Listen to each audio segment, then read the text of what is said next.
Hello volunteers, glad to have you here today. For today's video, we're going to discuss that sketchy topic. No, that's not, I don't call it sketchy. Well, today we're going to discuss the concepts of volunteer development and so how to recruit and retain volunteers for your alumni chapters and clubs and affinity groups. And I think the concepts of this revolve around building your volunteer team. And that includes those three magical R's of recruit, retain, and recycle. So let's talk about some of those steps that we take in recruiting volunteers. And let's talk about a few common misconceptions first, common misassumptions first.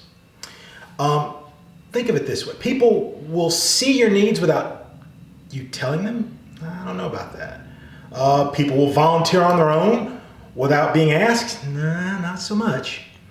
That no one will help if you ask. Now we know that's not true because you can reach out there and ask, right?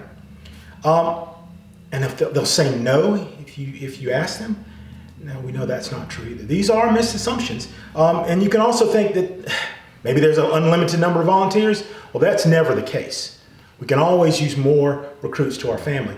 And think about where you're looking. And we're going to be looking for MSU grads only? No, we take friends. We take Bulldog supporters. So those are a few misassumptions that you might think about when you're thinking, hey, how can I recruit volunteers? So let's talk about why people volunteer.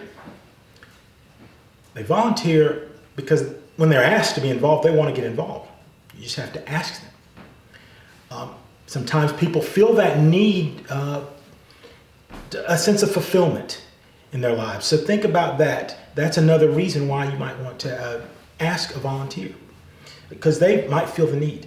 You can also ask your family, your friends, your neighbors. Think about that when you're trying to recruit volunteers. It's the people right next to you. It's your next door neighbors. We all have that passion for Mississippi State. So go find those volunteers that have the passion, the drive, the love for Mississippi State. Those are going to be some great volunteers for your team. Think about this.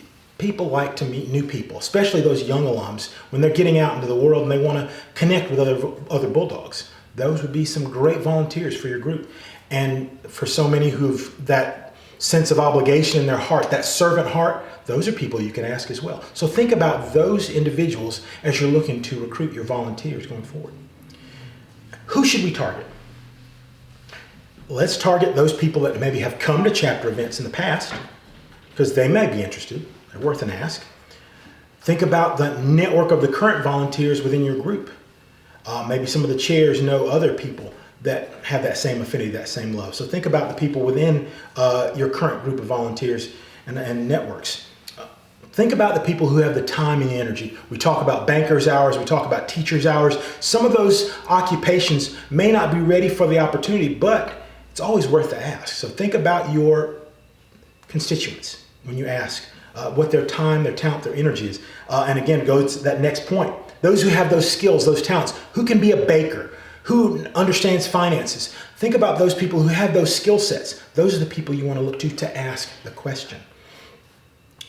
Make sure you cast a wide net. Make sure you ask plenty of people. You'll get a few no's, but you might get that yes that you need to add to your army, your Bulldog family. So now that we've figured out who we're asking, let's think about how we're going to keep them in the fold. Now, recruiting is only a part of the equation, as we see. For every volunteer that we lose, we're going to have to add 2 just to keep that consistency, to keep the family growing and moving and shining from year to year. So keep that in mind. The volunteers, keeping the volunteers you have, it's very important that we keep our volunteers engaged and involved with our chapter going forward. So make sure you match the tasks that you have and the projects you have with the people that you need. Work with their interest, their passion. If they want to serve as just helping out at the front desk of your event, let them do it. If they have another role they want to play, let them do it. Fill their role as they want to. Make sure you delegate authority. It's not all on one person. One person cannot run a chapter. It takes an army. It takes a family. So make sure you delegate out your jobs to the right people as you move around. Make sure you encourage, support, and listen to them. A volunteer, if they've got an opinion, at least listen to it and make sure you weigh it out with what's needed for that task, for that chapter, for the projects ahead. And make sure you acknowledge, thank them for their time from the beginning into the end. Make sure you thank your volunteers. And that's a great way of keeping them involved when they realize they're appreciated. So keep that in mind. Not all volunteers are the same. We all know that. We all come from different backgrounds. We all have different jobs, and we all have different experiences from Mississippi State. So some volunteers want to do everything. Slow their roll, slow them down. Some volunteers only want to do a few things, but keep that in mind of what they specifically want to do and match up their want with what you need. So those are just ways to keep those volunteers involved. And we even have those volunteers that just want to pay you in Venmo, write you a check, just to give you a little bit of money, just to make sure that they stay involved. We take those too. So keep that in mind as you're looking at your volunteer base. And those are the ways that you can retain volunteers going forward for your chapter. Now, we'll go from retaining volunteers to our next step, which is recycling volunteers. And I'm going to let Janet Downey step in and take over there. Sometimes we have to look for our volunteer base on people who have already served. And that is okay. Some people cycle out as a chapter volunteer, and maybe they just become attendees to your events, but then a couple of years later want to get involved all over again. So always take a look at your previous chapter officers and volunteers, your alumni council, different alumni council volunteers, former national board members, former national presidents, anybody in those constituency groups that have served before. Maybe they stopped serving because their family was growing and they didn't have enough time, but now they're ready to start volunteering again. So just reach out to them. They've had the experience and they know what to do. You want to make sure you're going to keep the relationships cultivated. Michael talked about a lot of these points, but the important thing is building those relationships and getting people engaged however you can. They're there to support and they want to help out. So give them that opportunity. Build a broad base for your prospects, and then what you'll do is cast that wide net, like Michael said, and then you narrow it down little by little based on people's talents and time. Think about what got you involved as a volunteer. Was it somebody who asked you to participate or to help bring an item or work the registration table or help decorate or help sell tickets? What got you first involved with your alumni chapter or club? And why did you stay involved? Think about those reasons, and maybe that can help you talk to other volunteers. But you got to communicate with people. You got to let them know what you're looking for. You got to let them know what the needs are and how they can be involved, and make sure that you communicate going forward. Don't just ask them to be involved and then not communicate with them again and leave them wondering what's going on. Just constantly stay in communication with your volunteers. Excuse me. Now, how do you communicate and make a good ask for somebody? You don't want to just throw a suggestion out there. Some people need a direct ask. So make sure you're asking the question in a way that they know that you want something specific. So, and invite them to make a concrete step. So say, hey, would you mind helping donate an item for our raffle or door prize? Or can you bake something? Can you cook something? Can you bring water to our event? Can you work the registration table? Can you help hand out gifts to students at send-off parties? So give them something specific, and usually people will respond that way if you give them a specific task.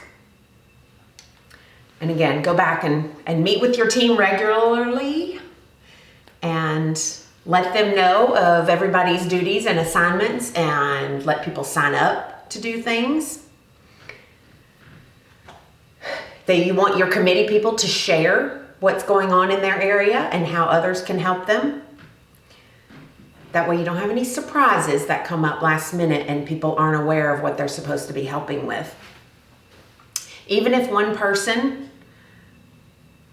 just signs up for something small, they're contributing in a way that they can contribute. And so you want to let people know that that is okay. However much time or little time they can help, anything that they do does make a difference. One person, again, cannot be responsible for everything. So that's why you need to make sure you ask and delegate. People want to make sure we're having fun and feel like they're fulfilling a need, and you want to convey positivity. You want your team to keep doing and enjoying what they're doing. And within that, anytime you ask volunteers to help, you want to make sure that they're going to be the type of person that can speak positive about Mississippi State and not constantly complain about anything that's going wrong. We want to convey a positivity. We want to promote the Bulldog family with pride and honor and respect. And you want to find volunteers that can cultivate inclusion and celebrate what makes Mississippi State and the people diverse. We are the People's University, so our volunteers need to also portray that. You want to make sure that you help your volunteers and they help others have fun and spread the love for the maroon and white. And by doing so, as a volunteer, we do ask that everyone completes a code of conduct and confidentiality agreement each year, just to kind of make sure that we know our volunteers are going to be great representatives of Mississippi State University and be positive influences in your communities. And most of all, we want to say thank you to all who volunteer, no matter what capacity you volunteer in. We thank you for giving your time to the MSU family. We know you have a lot of other things going on in your life between work, your own family, and all the different things going on during this time. And we want to thank you for being part of our volunteer group, because our volunteers are the lifeblood of our Alumni Association and our chapters and clubs. And we appreciate everything that you do and everything that you will do, and always make sure that you convey your thanks to future volunteers. So I hope this helps you today. And if you have any questions, you can reach your alumni staff.